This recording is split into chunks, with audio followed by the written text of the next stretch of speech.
Captain Sudhanshu Shukla को आप लोग जानते होंगे। उत्तर प्रदेश के रहने वाले इंडियन एयरफोर्स के होनहार ग्रुप कैप्टन, जिनको गगनयान मिशन के लिए भारत सरकार द्वारा चुना गया है और हाल ही में वो आईएसएस में रह के आए हैं। और उन्होंने जो एक अंतरिक्ष में रहते हुए इंडिया के बारे में देखा, इंडिया के बारे में सोचा, इंडिया को जिस हिसाब से उन्होंने गौरवान्वित किया, उनका एक्सक्लूसिव इंटरव्यू हम आपको सुनाते हैं। सुधांशु शुक्ला स्पेस में जाने वाले दूसरे भारतीय और आईएसएस में जाने वाले पहले भारतीय एस्ट्रोनॉट्स हैं। वापस आने के बाद इन्होंने अपना जो एक्सपीरियंस शेयर किया वो हर भारतीय को गौरवान्वित करता है। देखने की जरूरत नहीं है, उसको मालूम है कि ये पॉसिबल है। मैंने जो आपको होमवर्क कहा था तो उसका क्या प्रोग्रेस हुआ है? और आपसे बात करते वक्त सर पीछे जो मेरे ये जंग तिरंगा लगाया था, ये वही तिरंगा है। और आप मूंग और मेथी का प्रयोग का क्या है? बहुत अच्छा है सर। मेरे ही क्रूमेट जो मेरे साथ थे साइन करवा के लिख के लेके गए हैं कि जब भी आपका गगनयान जाएगा आप हमें इनवाइट करेंगे और लॉन्च के लिए जल्दी से जल्दी हमें आपके व्हीकल में बैठ के जाना है।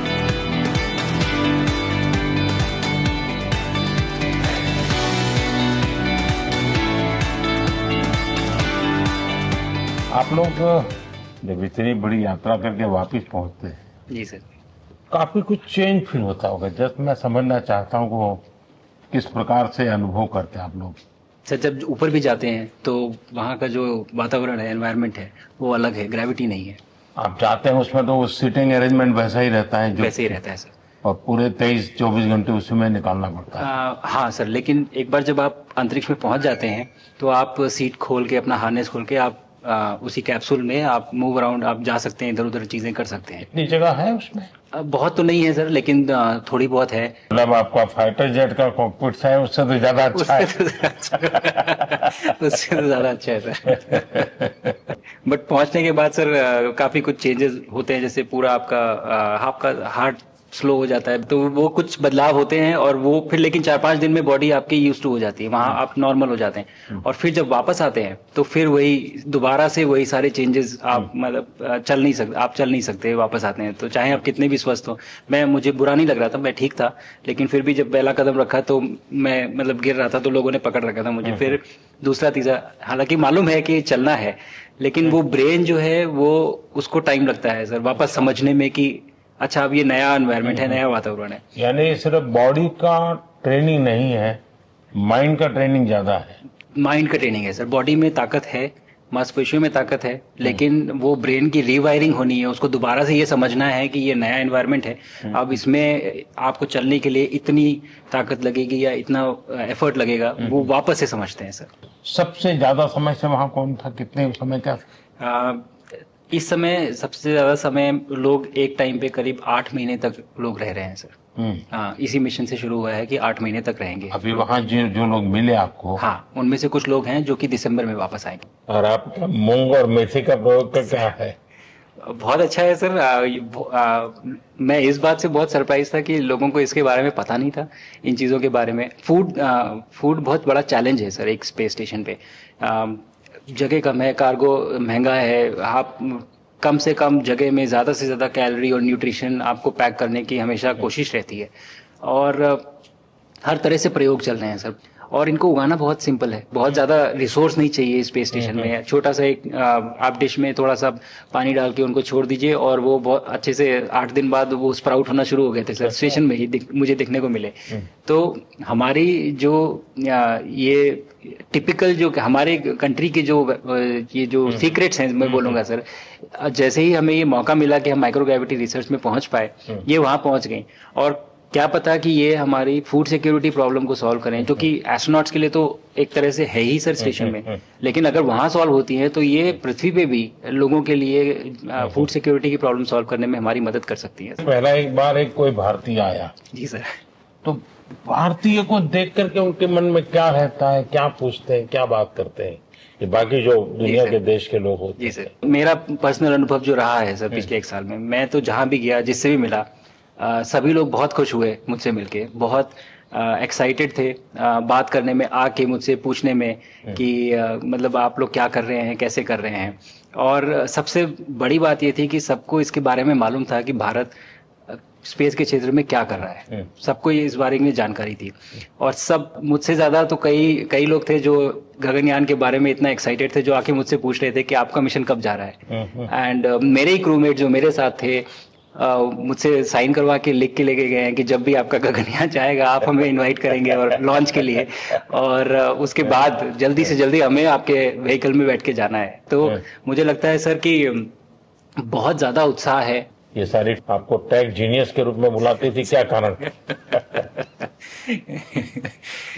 नहीं सर, वो लोग मुझे लगता है बहुत काइंड है जो इस तरह से बोलते हैं। बट मेरी जो ट्रेनिंग रही है सर, जो एयरफोर्स में ट्रेनिंग रही है, और उसके बाद हम लोग ने टेस्ट पायलट की ट्रेनिंग की सर। तो मैं एयरफोर्स में जब गया था तो मुझे लगा था कि पढ़ाई नहीं करनी पड़ेगी, बट मुझे इसके बाद बहुत पढ़ाई करनी पड़ी जो मुझे पता नहीं था। और टेस्ट पायलट बनने के बाद तो एक ये काइंड ऑफ एक इंजीनियरिंग का एक डिसिप्लिन बन जाता है सर। इसरो में ट्रेनिंग की, हमारे साइंटिस्ट ने हमको पढ़ाया 2-3-4 साल। तो मुझे लगता है कि हम लोग काफी अच्छे से तैयार थे सर इस मिशन के लिए जब पहुंचे। मैंने जो आपको होमवर्क कहा था तो उसका क्या प्रोग्रेस हुआ है? बहुत बहुत अच्छा प्रोग्रेस हुआ है सर। और लोग काफी हंसे थे मेरे साथ उस मीटिंग के बाद। उन्होंने मुझे चढ़ाया भी था कि आपके प्रधानमंत्री ने आपको होमवर्क दिया है। दिया तो है, और बहुत जरूरी है सर। हमें इस बात का आभास था, मैं गया ही इसलिए था। मिशन तो एक सक्सेसफुल हुआ है सर, हम लोग वापस आ गए हैं, लेकिन ये मिशन अंत नहीं है, मिशन तो शुरुआत है। तो अरे तो मैंने उसी दिन भी कहा, आपने उस दिन बोला था सर, हमारा पहला कदम है, पहला कदम है सर। तो इस पहले कदम का मेन जो उद्देश्य था वो यही था कि हम कितना कुछ इससे सीख के हम वापस ला सकते हैं सर। लेकिन सबसे बड़ा काम होगा हमारे सामने, एक बहुत बड़ा एस्ट्रोनॉट का पूल होना चाहिए हमारे पास सर। हमारे सामने 40-50 लोग सर रेडी इस प्रकार का। सर अब तक तो शायद बहुत कम बच्चों के मन में होता होगा, हाँ यार ये कुछ अच्छा है, लेकिन अब आपके आने के बाद शायद वो विश्वास भी बहुत बढ़ेगा, आकर्षण भी बढ़ेगा। सर जब मैं छोटा था, राकेश शर्मा सर पहली बार गए थे 1984 में, पर एस्ट्रोनॉट बनने का सपना कभी मेरे मन में नहीं आया, क्योंकि हमारे पास कोई प्रोग्राम नहीं था, कुछ भी नहीं था सर। बट मैं जब इस बार गया सर स्टेशन में, तो 3 बार मैंने बच्चों से बात की। एक बार लाइव इवेंट था सर, और 2 बार रेडियो के थ्रू उनसे बात हुई। और तीनों इवेंट में सर एक बच्चा था हर इवेंट में जिसने पूछा कि सर मैं कैसे एस्ट्रोनॉट बन सकता हूँ। तो मुझे लगता है कि ये अपने आप में हमारे देश के लिए बहुत बड़ी सफलता है सर, कि आज के भारत में वो उसको सपने देखने की ज़रूरत नहीं है, उसको मालूम है कि ये पॉसिबल है, हमारे पास ऑप्शन है और हम बन सकते हैं। और आपने जैसा कहा सर कि ये जिम्मेदारी है मेरी, मुझे लगता है मुझे बहुत मौका मिला कि मैं अपने देश का रिप्रेजेंट कर पाया हूँ, और अब ये मेरी जिम्मेदारी है कि अब मैं ज़्यादा से ज़्यादा लोगों को यहाँ तक पहुँचाऊँ।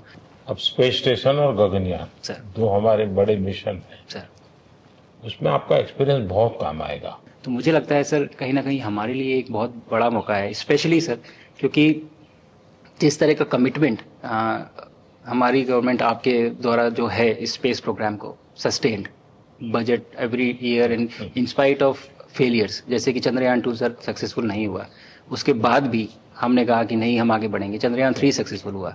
ऐसे ही फेलियर होने के बाद भी अगर इतना सपोर्ट मिल रहा है और ये पूरी दुनिया देख रही है सर, तो कहीं ना कहीं सर हमारी इस समय क्षमता भी है और इस समय पोजीशन भी है, तो हम यहाँ पे एक लीडरशिप रोल एक्वायर कर सकते हैं सर। और एक बहुत बड़ा एक टूल होगा अगर एक ऐसा स्पेस स्टेशन जो लेड बाय भारत बट बाकी लोग आके उसका हिस्सा बने। मैंने सुनी सर आपने जो आत्मनिर्भरता इन स्पेस मैन्युफैक्चरिंग वाली आपने बात की थी सर, तो ये सारी चीजें एक ही तरह से जुड़ी हुई है। जो विजन आपने जो अभी दिया है हमें ये गगनयान का और बैस का और फिर मून लैंडिंग का सर, बहुत बड़ा ड्रीम है सर। हम अगर आत्मनिर्भर बन के करेंगे तो अच्छा करेंगे। बिल्कुल सर। मैंने काफ़ी सारी चीज़ें सर स्पेस से फोटोग्राफ वगैरह कोशिश की भारत की लेने की। तो ये भारत यहाँ से शुरू से ये ट्रायंगल, ये बैंगलोर है सर, ये हैदराबाद क्रॉस हो रहा है, और ये जो फ्लैश आप देख रहे हैं सर ये सारी बिजली चमक रही है सर, बिजली जो पहाड़ों में हो रहा है सर। और ये क्रॉस होते ही जो डार्क एरिया आता है सर ये हिमालय आ जाता है, और ये ऊपर की तरफ जो जा रहे हैं सर ये तारे हैं सारे, और ये क्रॉस करते ही ये पीछे से सूरज आ रहा है सर।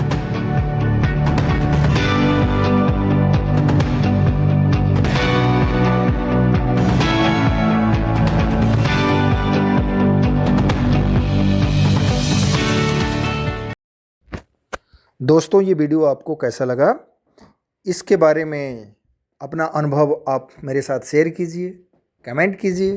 हो सकता है तो इस चैनल को सब्सक्राइब कीजिए ताकि आने वाली वीडियोस का अपडेट आपको जल्दी से जल्दी